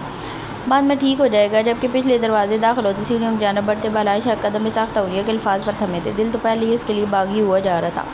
اب یہ اظہار سن تو سینے میں سر پٹکنے لگا تھا. جس پر بالائی شاہ نے سرزنش کرتے دل کو ڈپٹتے تیزی سیڑھیاں پھلانگتے رخ اپنے کمرے کی جانب کیا. حد ہے حوریہ، اسے محبت ہی کہتے ہیں. آئیڈیل شاہ آئیڈیل کچھ نہیں ہوتا. نہ مجھے تمہاری سمجھ آنی ہے نہ تمہیں میری، اسی لیے میں جا رہی ہوں سونے. تم اپنے آئیڈیل کے خواب سجاؤ. حوریہ کی سننے بغیر اپنی کہہ کر فون رکھ دیا تو حوریہ نے گور کر فون کو دیکھا. نظریں سامنے گھڑی پر اٹھی تو حوریہ جلدی سے اپنی جگہ سے اٹھی کیونکہ یہ وقت بالائی شاہ کے گھر آنے کا تھا. جلدی سے پاؤں میں چپل لڑکتے دوپٹہ ٹھیک کرتے کچن کی جانب دوڑ لگائی. بالائی چائے آپ کی؟ حوریہ شاہ نے کپ کپاتے ہاتھوں سے چائے کا کپ اسٹڈی ٹیبل پر بیٹھے بالائی شاہ کی طرف بڑھاتے ہوئے کہا تو حوریہ کی آواز پر بالائی شاہ نے اپنے ہاتھ میں تھامے پین پر گرفت سخت کی. گردن موڑ کر خونخوار نظروں سے جھکائے کھڑی 15 سالہ حوریہ شاہ کو دیکھا جو کپ کپاتے ہاتھوں میں چائے کا کپ پکڑے نظریں جھکائے کھڑی تھی. اسکائی بلو فراک میں نے گلے میں ہم رنگ دوپٹہ لیے، براؤن بالوں کو رف جوڑے میں لپیٹے جس کی آوارہ لٹکن چہرے کا احاطہ کیے ہوئے تھی. کرسٹل گرے جھکی آنکھوں میں خوف لیے مجرموں کی طرح سر جھکائے کھڑی تھی. میری ایک بات تمہیں سمجھ نہیں آتی؟ کتنی بار بکواس کر چکا ہوں. اپنی شکل مجھے مت دکھایا کرو. اور کس کی اجازت سے تم میرے روم میں داخل ہوئی ہو؟ ہمت بھی کیسے ہوئی تمہاری یہاں قدم رکھنے کی؟ ایک ہی جھٹکے میں اپنی نشست سے اٹھ کر کرسی کو پیچھے کی جانب گراتے سر لہجے میں کہا تو بالائی شاہ کی داڑھ پر حوریہ کی بے ساختہ چیخ گونجی. ہاتھ میں تھاما چائے کا کپ زمین بوس ہوا تو بالائی شاہ کی ماتھی کی تیویوں میں اضافہ ہوا. مطلب دروازہ کھلا ہوا تھا. تائی سائی نے چائے حوریہ ابھی ٹوٹے پھوٹے لفظوں میں اپنی بات مکمل کرتی. اس سے پہلے بالا شاہ نے ٹوٹے ہوئے کاپ کے ٹکڑوں پر پاؤں رکھتے 2 قدم کے فاصلے کو سمیٹا. حوریہ کے بازو کو اپنی سخت گرفت میں لے کر جھٹکا دیا. تمہیں اپنی زندگی پیاری نہیں ہے کیا حوریہ شاہ؟ مجھے تو ویسے بھی تمہارا وجود کھٹکتا ہے. بہت ناگوار گزرتی ہے تمہاری موجودگی. یہ نو میں تمہاری اس بے معنی زندگی کو اپنے ہاتھوں سے ختم کر دوں. خود پر ترس کھاؤ اور مجھ سے دور رہو. اور کس خوشی میں پہنا ہے تم نے یہ رنگ جب تم جانتی ہو یہ رنگ میرا پسندیدہ ہے؟ مگر تمہارے وجود پر اس رنگ کو دیکھ کر مجھے اس سے نفرت ہو رہی ہے. آج کے بعد اگر تم مجھے اس رنگ میں نظر آئی تو چمڑی ادھیڑ دوں گا. اب نکلو یہاں سے. شیر سی داڑھ لیے گرا کر کہا اور بنا حوریہ کو سمجھنے کا موقع دیے بازو سے گھسیٹ کر دروازے کے قریب لا کر جھٹکا دیا. تو حوریہ بمشکل گرتے ہوئے بچی. نم شکوہ کناں نظروں سے اس ستمگار کو دیکھا جو سرخ چہرہ اور پھولی سانسوں جو کہ غصہ ضبط کرنے کی گواہی دے رہا تھا ساتھ حوریہ شاہ کو دیکھ رہا تھا. I hate you Balaj, I hate you. لڑکیوں کی مانند رخسار پر بہتے آنسوؤں کو اپنے ہاتھ کی پوچھ سے صاف کرتے ہوئے چلا کر کہا. تو بالا شاہ نے غصے سے اپنی مٹھیاں بیچی. آؤٹ, دبے دبے لہجے میں کرا کر کہا. تو حوریہ شاہ نے شکوہ کناں نظروں سے بالا شاہ کے سرخ پڑتے چہرے کو دیکھا اور پلٹ کر بھاگنے کے انداز میں اپنے کمرے کی جانب بڑھی. حوریہ کے جاتے ہی دھاڑ سے دروازہ بند کر کے پوری شدت سے مکہ بند دروازے پر مارتے سختی سے آنکھیں میچ لی. آئز خان کیوں ہو تم؟ کاش تم نہ ہوتے. نفی میں سر لاتے سرخ انگارہ ہوتی آنکھوں سے پلٹ کر زمین پر بکھرے کانچ کے ٹکڑوں کو دیکھتے بیڈ پر اوندے منہ گرتے چہرہ تکیے میں چھپا لیا. تم نے بتایا نہیں کہ تم آ رہی ہو ورنہ میں سب کچھ پہلے سے ہی پلان کر کے رکھتی. گاؤں میں موجود جولری کی چھوٹی سی دکان پر جولری دیکھتے حوریہ نے ساتھ کھڑی سبغہ شاہ کو دیکھتے ہوئے کہا. تو سبغہ نے منہ بسور کر حوریہ کو دیکھا. تم سے ملنے کہاں آئی ہوں؟ میں تو اس پرنس چارمنگ کو دیکھنے آئی ہوں جس کی باتیں کر کے تم نے میرے کان کھا لیے تھے. اب اتنا حق تو بنتا میرا کہ اپنے فیوچر. ابھی سبغہ بات مکمل کرتی کہ حوریہ نے جلدی سے اس کاؤنٹر پر اپنی ہتھیلی رکھ دی. ایسا کچھ نہیں ہے سبغہ, میں تمہیں بتا چکی ہوں محبت نہیں ہے. مجھے وہ اچھے لگتے ہیں, مجھے اس سے زیادہ کچھ بھی نہیں. بالا شاہ کے سر رویے یاد کر کے سپاٹ لہجے میں کہا. تو سبغہ نے آنکھیں چھوٹی کرتے گھور کر حوریہ کو دیکھا. چلو باہر اسٹال پر بہت خوبصورت چوڑیاں لگتی ہیں, تم پر جچیں گی بھی بہت. سبغہ کا ہاتھ تھامے قدم باہر کی جانب بڑھاتے ہوئے کہا. تو سبغہ نے بھی مسکرا کر سر جھٹکا. اگر وہ کہہ رہی تھی محبت نہیں تو سبغہ کو یقین تھا کہ محبت نہیں ہوگی. سبغہ کو 100 رنگ کی چوڑیاں پہنا کر حوریہ نے اپنے لیے رنگ برنگی چوڑیوں کے سیٹ کا کہا. تو آدمی نے سیٹ بنا کر حوریہ کے ہاتھ کی جانب اشارہ کیا جس پر حوریہ نے اپنا بایاں ہاتھ آگے بڑھایا. چوڑیاں پہنتے خود پر کسی کی نظروں کی تپش محسوس کرتے حوریہ نے گردن تیزی کر کے ارد گرد نگاہ دوڑائی تو اپنے بائیں جانب جیپ میں بیٹھے شخص کو خود کو گھورتے پا کر ناسمجھی سے چہرے کا رخ بدلا. مجھے بہت نیند آ رہی ہے اور گرمی بھی لگ رہی ہے, میں گاڑی میں جا کر بیٹھ رہی ہوں, تم آ جانا. سبغہ کی آواز پر حوریہ نے اس کی جانب دیکھا مگر وہ ہمیشہ کی طرح نہیں کہتی یہ جب ہو جا. اس پر حوریہ نے مسکرا کر سر جھٹکا. دبی دبی چیخ کی آواز پر حوریہ نے جھٹکے سے سر اٹھا کر دیکھا تو آنکھیں حیرت کی زیادتی سے پھٹی کی پھٹی رہ گئی. جیپ میں بیٹھا شخص اب حوریہ کے بالکل سامنے چاکلیٹ براؤن آنکھوں میں وحشت لیے حوریہ کو گھورتے چوڑیاں پہنانے والے آدمی کا ہاتھ توڑ چکا تھا. ساکت وجود آنکھوں میں بے چینی یقینی لیا اب اس شخص کو چوڑیاں پہنانے والے شخص کو پٹتے ہوئے دیکھ رہی تھی. ہاتھ کیسے لگایا جانتے نہیں تھے تم کہ یہ آئز خان کی منگ ہے؟ تو ہمت کیسے ہوئی اس کی طرف نظر اٹھا کر دیکھنے کی بھی؟ سامنے کے منظر سے جان لیوا تو اس شخص کے ہونٹوں سے ادا ہوئے لفظ تھے منگ. آئز خان ٹوٹے پھوٹے لفظوں میں سرگوشی نما لہجے میں کہتی. حوریہ نے لڑکھڑاتے ہوئے قدم پیچھے لیے. عقیدت اور ادائق کے رشتے کا تو وہ جانتی تھی لیکن اپنے رشتے سے وہ بالکل انجان تھی. اگر یہ شخص آئز خان تھا وہ اس نام سے واقف تھی اور جتنے حق اور یقین سے وہ اپنی بات کہہ چکا تھا حوریہ اسے جھٹلا نہیں سکتی تھی.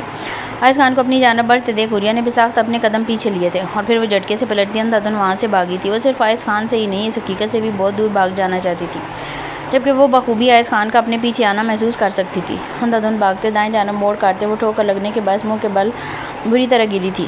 تکلیف کی شدت سے گرے کانچ سی آنکھیں لبالب پانیوں سے بھر گئی تھیں. ہاتھ زمین پر گرنے کے باعث جگہ جگہ سے چھل چکے تھے. ٹھوکر لگنے سے پاؤں میں شدید درد کی لہر دوڑتی جسم میں سرایت کر گئی. اتنی ہمت تھی ادائق شاہ کی بہن میں.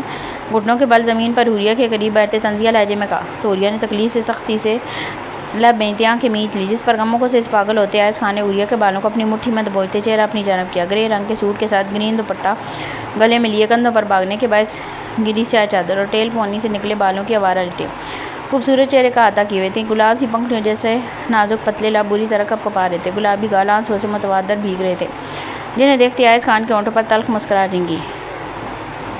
کیا تم نہیں جانتی تھی کہ تمہارا وجود ایک خان سے منسوب ہے؟ بولو. حوریہ شاہ کے چہرے پر ڈانٹتے ہوئے کہا. تو حوریہ کے ہونٹوں سے بے ساختہ دبی دبی چیخ نکلی. چھوڑے مجھے جانے دے خان. گرے بھیگی آنکھوں کھولتے آئز خان کی چاکلیٹ براؤن آنکھوں میں التجائیہ نظروں سے دیکھتے بھرائے لہجے میں کہا.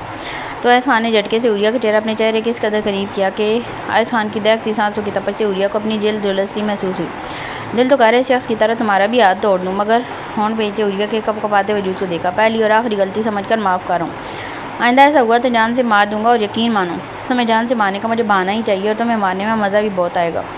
ہاتھ کی پشت پر عوریہ کے گلابی رخسار پر پھیرتے سرد اسپاٹ لہجے میں سرگوشی کی تو عوریہ کو اپنی ریڑھ کی ہڈی میں سنسناہٹ ہوتی محسوس ہوئی۔ عائض خان کو اپنے چہرے کے قریب جھکتے دیکھ عوریہ نے سختی سے آنکھیں میچے زمین پر ہاتھ مارتے کچھ تلاش نہ چاہا۔ ہم نے ہاتھ تلے کو سخت محسوس کرتے عوریہ نے گہری سانس لیتے آنکھیں کھولیں تو نظریں خود کو تکتی چاکلیٹ براؤن آنکھوں سے ٹکرائیں۔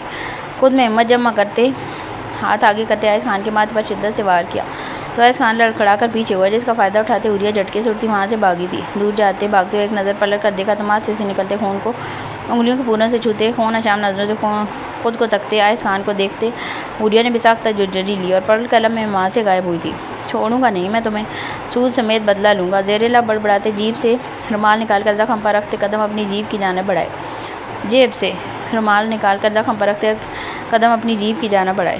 اپنے دھیان میں صبغہ نے تیزی سیڑھیاں چڑھتے دائیں جانب اپنے کمرے کی طرف مڑنا چاہا تو سامنے سے نیچے اترتے چٹانی وجود سے ٹکراتے وہ بری طرح لڑکھڑائی تھی۔ ابھی وہ پیٹھ کے بل پیچھے گرتی کے سامنے کھڑے بلائے شاہ نے اپنے دائیں ہاتھ سے صبغہ شاہ کی کلائی تھامتے اسے نیچے گرنے سے بچایا۔ سانس روک کے پھٹی آنکھوں سے صبغہ نے اپنی کلائی کو کسی کی آہنی گرفت میں دیکھا۔ خود کے بچنے کا یقین ہوتے دھڑکتے دل کے ساتھ گردن ترچھی کر کے سیڑھیوں کو دیکھا جن پر دبیز سرخ رنگ کا قالین بچھا ہوا تھا۔ ان 21 سیڑھیوں سے گر کر شاید وہ بچ جاتی لیکن اس کی ہڈی پسلیوں کو بچنا ناممکن ہی تھا۔ گہری سانس لیتے مسکرا کر رخ سیدھا کیا تو نظریں خود کو تکتی سے آنکھوں سے ٹکرائیں جن میں سرخی کے ساتھ ناپسندیدگی واضح نظر آ رہی تھی۔ بلائے شاہ کی سرخ شام نظروں میں دیکھتے ابھی صبغہ نے کچھ کہنے کے لیے لب واہ کیے تھے کہ بلائے شاہ نے کلائی کو جھٹکا دیتے صبغہ کو اپنی جانب کھینچا۔ وہ جو سمجھ رہی تھی وہ بری طرح اس چٹان سے ٹکرانے والی ہے، مگر جیسے ہی وہ آگے ہوئی بلائے شاہ اسے پیچھے کو دھکا دیتا سائڈ سے ہوتا لمبے لمبے ڈاک بھرتا سیڑھیاں اتر کر وہاں سے نکلتا چلا گیا۔ ریلنگ کو تھام میں صبغہ شاہ نے حیرت سے دور جاتے بلائے شاہ کی پشت کو دیکھا۔ نظریں دور جاتے بلائے شاہ سے ہوتی اپنی کلائی پر سرخ انگلیوں کے نشان پر آئیں تو صبغہ شاہ کے ہونٹوں پر شرمگی مسکراہٹ رنگی۔ ہونٹ کا کنارہ دانتوں تلے دباتے نظریں اٹھا کر سامنے دیکھا جہاں سے ابھی بلائے شاہ نکلا تھا۔ عوریہ وہ مجھے کچھ پوچھنا تھا۔ صبغہ شاہ نے ہونٹوں کو تار کرتے بک پر جھکی عوریہ کو مخاطب کرتے کہا تو عوریہ نے سر جھکائے سر اس بات میں لایا تمہیں بلائے سے محبت ہے کیا؟ نظریں عوریہ کے جھکے سر پر ٹکائے مدھم لہجے میں استفسار کیا تو عوریہ نے چونک کر صبغہ شاہ کے سنجیدہ چہرے کو دیکھا۔ بتاؤ نا، عوریہ کے خاموشی پر کندھے رکھتے خاموشی پر کندھے پر ہاتھ رکھتے ہوئے کہا۔ سیڑھیوں پر ہوئے تصادم پر وہ ملازمت سے اس گہری سی آنکھ والے شخص کا پوچھ چکی تھی جس پر پہلے تو اس نے حیرت سے سر سے پاؤں تک صبغہ شاہ کو دیکھا کہ وہ بلائے شاہ کو نہیں جانتی، پھر اپنی حیرت پر قابو پاتی وہ اسے بلائے شاہ کا بتا چکی تھی جس پر صبغہ کو اپنے دل پر چبھن سی محسوس ہوئی۔ دیکھو صبغہ، یہ بات آج پہلی اور آخری بار ہمارے درمیان ہوگی، اس کے بعد نہیں۔ میں نے جب سے ہوش سنبھالا ہے میں نے اپنے ارد گرد صرف بلائے شاہ کو ہی دیکھا ہے، نہ باپ تھا نہ بھائی۔ سکول سے لے کر حویلی کی چہاردیواری تک بلائے شاہ کی حفاظت کی دیوار میرے گرد کھڑی رہی۔ میں نے نہ کسی مرد کو جاننا ہے نہ مجھے جاننے کا شوق ہے۔ میرے لیے ایک آئیڈیل شخص ہیں وہ، مجھے میں حویلی سے باہر جانے کی ہمت نہیں، دنیا کا مقابلہ کرنا تو بہت دور کی بات ہے۔ میں بس ان کی حفاظت کے آثار میں رہنا چاہتی تھی۔ وہ میرے دل کے قریب ہیں کیونکہ انہوں نے ہمیں اکیلا نہیں چھوڑا۔ وہ ہر برے وقت میں ہمارے ساتھ کھڑے رہے، لیکن اس سب کے باوجود مجھے اس طرح کی محبت نہیں ہوئی جو تم سمجھ رہی ہو، اور نہ وہ مجھے اس نظر سے دیکھتے ہیں، اور مجھے لگتا ہے کہ انہیں میری اس بے وقوفی کا اندازہ ہو گیا ہے، اس لیے اب مجھ سے خفا ہیں اور غصہ بھی ہو جاتے ہیں۔ تم ہی سوچو نا کیا صلہ دے رہی ہوں میں ان کی شفقت کا، ان کے ایمان کا۔ اگر کسی کو یہ بات پتہ چل گئی تو میرے کردار کے ساتھ لوگ ان کے کردار پر بھی سوال اٹھائیں گے، اور دشمنوں کو بھنک بھی لگ گئی تو وہ بلائے شاہ کو مارنے کے در پر ہو جائیں گے۔ انہیں تو ویسے بھی بہانا چاہیے ہوگا، اور اس سے اچھا کیا ہوگا کہ بلائے شاہ نے ان کے بیٹے کی منگ پر نظر رکھی، یا ان کے بیٹے کی منگ بلائے شاہ سے محبت کرتی ہے۔ اپنی بے وقوفی کی وجہ سے میں انہیں کسی مصیبت میں نہیں ڈال سکتی، انہیں خود غرض نہیں ہوں میں۔ تایا کے قتل ہونے پر تائی جان نے ہم سے ایک لفظ شکوے کا نہیں کہا، آج تک ایک بار اس بات کا طعنہ نہیں دیا کہ ان کے شوہر کا قتل میرے ماموں نے کیا ہے۔ ہم اسی عزت اور مان سے اس حویلی میں رہ رہے ہیں جس طرح اپنے باپ کے ہوئے رہتے تھے، یہ شاید اس سے بھی زیادہ۔ ننیال کے دروازے تو ہمارے لیے بند ہو گئے تھے، سوچو اگر تائی جان بھی ہمیں یہاں نہ رہنے دیتی تو ہم کہاں جاتے؟ دشمنی جن کی بھی تھی، کون مجرم تھا کون بے قصور، کیا فرق پڑتا ہے؟ لیکن اس سب میں تائی جان اور ان کے بچے ہماری وجہ سے گھسیٹے گئے، اور ابھی تک وہ اسی دشمنی کا حصہ ہیں۔ میں مزید اپنی وجہ سے کسی کو آزمائش میں نہیں ڈالنا چاہتی۔ میں بلائے سے بھی ایکسکیوز کر لوں گی، ان کی ناراضگی برداشت نہیں کر سکتی۔ اس اتنی بڑی حویلی کے شور کرتے سناٹوں میں ان کی تو باتیں گونجتی ہیں، وہ بھی میری وجہ سے چپ ہو گئے ہیں، تو یہ سناٹے یہ وحشت ہمیں جیتے جی مار دے گی۔ صبغہ شاہ کی آنکھوں میں آنکھیں ڈالے اپنے ایک ایک لفظ پر زور دیتے ہوئے کہا تو صبغہ شاہ نے سمجھنے کے انداز میں سر اس بات میں لایا، اور عائض خان، کیا تم نے اس کے بارے میں کچھ سوچا؟ جس طرح تم نے اس کے بارے میں بتایا، صاف ظاہر ہے وہ اس رشتے کو لے کر سیریس ہے۔ عوریہ کے ہاتھ سے پین پکڑتے ہوئے آئیبرو چکا کر کہا تو عوریہ نے گہری سانس بھرتے سر نفی میں لایا۔ میں نے کیا سوچنا ہے، وہ سیریس ہوگا، لیکن شاید ہمارے گھر والوں کے لیے یہ بات کوئی اہمیت نہیں رکھتی تھی۔ اسی لیے مجھے انجان رکھا گیا، جب وقت آئے گا دیکھا جائے گا، اگر میرے بھائیوں کو اعتراض نہ ہوا تو مجھے یہ فیصلہ قبول ہوگا۔ دشمنوں کے سامنے سر نہیں جھکنے دوں گی، اگر میرے بھائیوں کو اعتراض ہوا تو آئس خان سر بھی کٹا دے تب بھی مجھے حاصل نہیں کر سکے گا۔ اسپاٹ لہجے میں کندھے اچکا کر کتابیں بند کرتے بیگ میں رکھی، جبکہ سبغہ کی نظروں نے لاؤنج کے پچھلے دروازے سے مردان خان کی طرف جاتے بلال شاہ کی پشت کو پرسوچ نظروں سے دیکھتے سر جھٹکا۔ سردار بی بی جی آج شام اپنے دوست کی پارٹی میں جانے والی ہیں، گارڈز کو میں نے سب سمجھا دیا اور بی بی جی کی نئی گاڑی پر ٹریکر لگوا کر آپ کے لیپ ٹاپ سے کنیکٹ کر لیے، اور کوئی حکم خادم لائق تو بتائیں۔ 5 اسٹار ہوٹل کے روم میں چھائے گوپ اندھیرے میں سفید پردوں سے چھن کر آتی سورج کی کرنیں اس اندھیرے کو چیرتی پھیلی ہوئی تھیں۔ سیاہ رنگ کا پینٹ سوٹ پہنے صوفے پر بیٹھے ٹیبل پر جھکے دائیں ہاتھ سے ٹیبل اور بکھری تصویروں کو انگلیوں کے پوروں سے چھوتے، زرغام خان نے اپنے خاص بندے کے کہنے پر سرخ انگارہ ہوتی نظروں سے سر اٹھائے سامنے والے شخص کے جھکے سر کو دیکھا۔ پارٹی میں کتنے مرد انوائٹڈ ہیں؟ زرغام خان کے ساتھ ٹھٹھرا دینے والے لہجے پر سامنے کھڑی شخص کو اپنی سانسیں خشک پڑتی محسوس ہوئیں۔ تقریباً 50 لوگ ہیں، جن میں 20 تک مرد ہیں۔ سر جھکائے مؤدب لہجے میں جواب دیا تو زرغام خان نے سختی سے مٹھیاں بھینچی، اپنے اشتعال پر قابو پانے کی کوشش کی۔ کچھ بھی ہو جائے ان میں سے کوئی بھی مرد تب تک وہاں نہیں پہنچنا چاہیے جب تک تمہاری مالکن کو میں وہاں سے لے نہ جاؤں، اور اگر کوئی مجھے وہاں دیکھا تو ان کے ساتھ تم اپنا بھی آخری دن سمجھنا۔ سر اسپاٹ لہجے میں کہتے جھٹکتے سے اٹھتے قدم واش روم کی جانب بڑھائے، دھاڑ کی آواز سے دروازہ بند کرتے شاور کے نیچے کھڑے ہوتے شاور آن کیا تو ٹھنڈے یخ پانی نے لمحے میں زرغام خان کی آگ میں جلتے وجود کو اپنے ساتھ لپیٹ میں لے لیا۔ میرا اتنا ضبط نہ آزماؤ عقیدت کہ میں قاتل بننے پر مجبور ہو جاؤں۔ دیوار پر بے دریغ مکے برساتے اسپاٹ لہجے میں کہتے جھٹکے سے سیاہ شرٹ کو اتارتے زمین پر پھینکا۔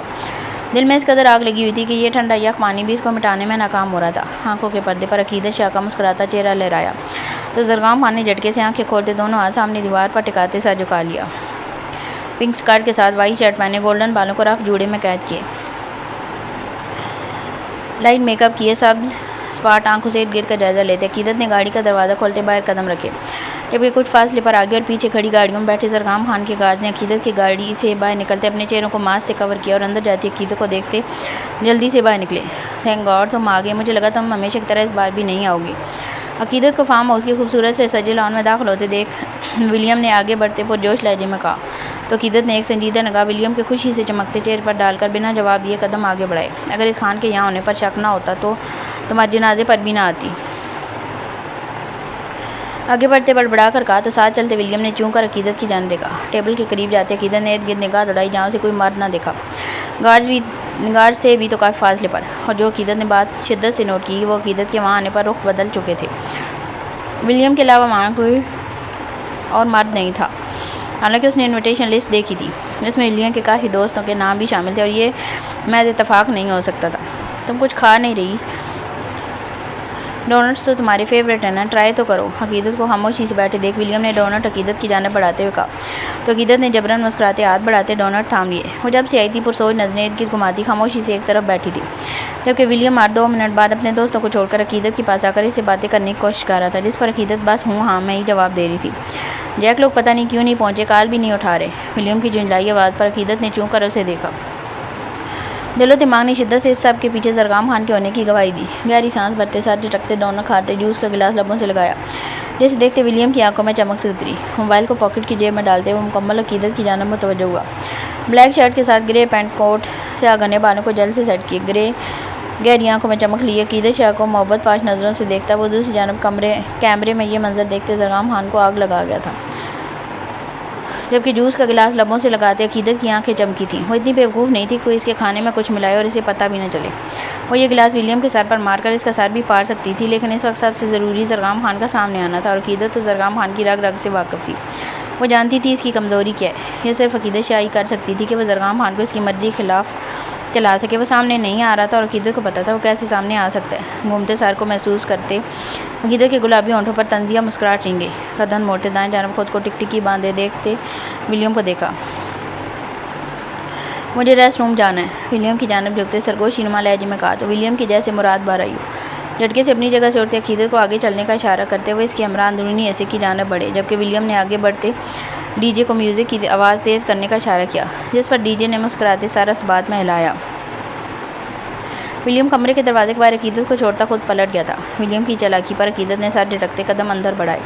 وہ اسے پسند کرتا تھا، اس بات کا عقیدت کو اندازہ تھا، لیکن وہ اس طاقت تک گر جائے گا یہ بات جان کر افسوس تو ہوا تھا، لیکن یہ افسوس زرگام کی موجودگی کو جان کر ہوا میں معلق ہو گیا تھا۔ کمرے میں داخل ہو کر ایک نگاہ دوڑاتے عقیدت نے اپنے چکراتے سر کو تھامتے بمشکل قدم بیڈ کی جانب بڑھائے۔ بیڈ پر بچھی سلک کی سرخ شیٹ دیکھ عقیدت نے بمشکل اپنا قہقہ ضبط کیا۔ روندے منہ بیڈ پر گرنے کے انداز میں گر گیا۔ ابھی کچھ ہی دیر گزری تھی، کمرے کا دروازہ کھلنے کی آواز آئی، جس پر عقیدت نے اپنی بند ہوتی آنکھوں کو بمشکل کھولنے کی کوشش کی، مگر نشہ اس قدر دماغ پر حاوی ہو گیا تھا کہ اب لمحے کے لیے آنکھیں کھولنا محال تھا۔ تبھی آنکھیں بند ہوتی چلی گئیں۔ ہوش و آواز گم ہونے سے پہلے سرگوشی نوا آواز میں زرگام خان کا نام لبوں سے جدا ہوا تو کمرے میں ولیم کی آواز گونجی، آج میں ہمیشہ کے لیے تمہیں اپنا بنا لوں گا، پھر تمہیں مجھے قبول کرنا ہی پڑے گا۔ تم عقیدت سے میری امیلیا بنو گی، صرف اور صرف میری۔ عقیدت کو کندھوں سے تھام کر سیدھا کرتے بھاری لہجے میں سرگوشی کی تو کمرے کی جانب آتے زرگام خان نے بلوٹوتھ سے گونجتی اس آواز پر سختی سے مٹھیاں بھیجتے قدموں میں تیزی پیدا کی، تمہارا نام چاہے پہلے کسی کے ساتھ جڑا ہے، لیکن تمہارا وجود اور تمہاری روح مجھ سے۔ ابھی وہ اپنی بات مکمل کرتا کہ دھاڑ کی آواز سے دروازہ کھلا تو ولیم جھٹکے سے عقیدت سے پیچھے ہٹتا پلٹا، مگر ابھی وہ کچھ سمجھتا کہ زرگام خان چیل کی طرح اس پر جپٹ چکا تھا۔ پہلا منظر جو زرگام خان کی آنکھوں پر سامنے رہا تھا وہ تھا ولیم کا عقیدت کے کندھوں کو چھوڑنا۔ اس لیے ولیم کے ہاتھوں کی انگلیوں میں انگلیاں ڈستا وہ انہیں پیچھے کی جانب موڑتا جھٹکے سے توڑ چکا تھا۔ کمرے کی خاموش فضا میں انگلیاں ٹوٹنے کی آواز کے ساتھ ولیم کی دردناک چیخیں گونجیں، جبکہ زرگام خان نے خون چھلکاتی نظروں سے ولیم کے درد بھرے چہرے کو دیکھتے اس کے چہرے پر بے دریغ مکوں کے وار کرتے گردن اور بازو سے پکڑتے بنا ولیم کو کچھ بولنے کا موقع دیے شیشے کی میز پر مارا کہ کمرے میں دھماکے کی آواز سے کانوں کو چیرتا احساس پیدا ہوا۔ بیوی ہے میری، بیوی صرف نام سے ہی نہیں جڑی، میرے وجود کا حصہ اور میری روح سے وابستہ ہے۔ خون سے لت پت ولیم کو بازوؤں سے تھام کر اٹھاتے دیوار کے ساتھ مارتے دھاڑتے ہوئے کہا تو کمرے میں داخل ہوتے زرگام خان کی خاص ملازم نے آگے بڑھتے زرگام خان کو بمشکل روکنے کی کوشش کی۔ سردار رک جائیں، مر جائے گا یہ، اب مالکن کو لے کر جائیں، میں اسے دیکھ لوں گا۔ زرگام خان کو پیچھے پشت سے تھامے التجائی لہجے میں کہا تو زرگام خان نے جھٹکے سے پلٹتے اس شخص کی گردن دبوچی۔ یہ شخص زندہ رہے مجھے گوارا نہیں ہے۔ زرگام خان کی عزت پر بری نگاہ ڈالی تو ڈالی کیسے، آنکھیں نوچ لوں گا میں اس کی، زخمی شیر سی داڑھ لیے کراتے ہوئے کہا اور نیچے جھک کر کانچ کا ٹکڑا اٹھاتے ولیم کے بال مٹھی میں دبوچتے ابھی زرگام شیشے کو اس کی آنکھوں میں دے مارتا کہ کمرے کی فضا میں عقیدت کی بے چین سی آواز گونجی، جس پر پیچھے کھڑے شخص نے سکھ کا سانس لیا۔ زرگام تم ہو نا؟ دونوں ہاتھ بیڈ پر ٹکاتے بمشکل آنکھیں کھولنے کی کوشش کرتے لڑکھڑاتے لہجے میں کہا تو زرگام ولیم سے جھٹکے سے پڑا ہوا پیچھے ہوتے ہوئے بھی وہ ولیم کو بے دریغ ٹھوکریں رسید کر چکا تھا۔ غصے سے سرخ پڑتے چہرے پر ہاتھ پھیرتے پلٹ کر قہر بھری نظروں سے عقیدت شاہ کے وجود کو دیکھا، جو بہکی نظروں سے زرگام خان کو دیکھتی مسکرا رہی تھی۔ آپ جائیں سردار اور رات پر پٹی کر لیں، خون بہ رہا ہے، ولیم کے بے جان ہوتے وجود کو سیدھا کرتے اس شخص نے کہا تو زرگام کی نظریں اپنی دائیں جانب زخمی ہاتھ پر گئیں۔ سر جھٹکتے قدم عقیدت شاہ کی جانب بڑھائے، عقیدت کے وجود کو باہوں میں بھرتے لمبے ڈاک بھرتے وہ لمحے میں فارم ہاؤس کی حدود سے نکلتا چلا گیا۔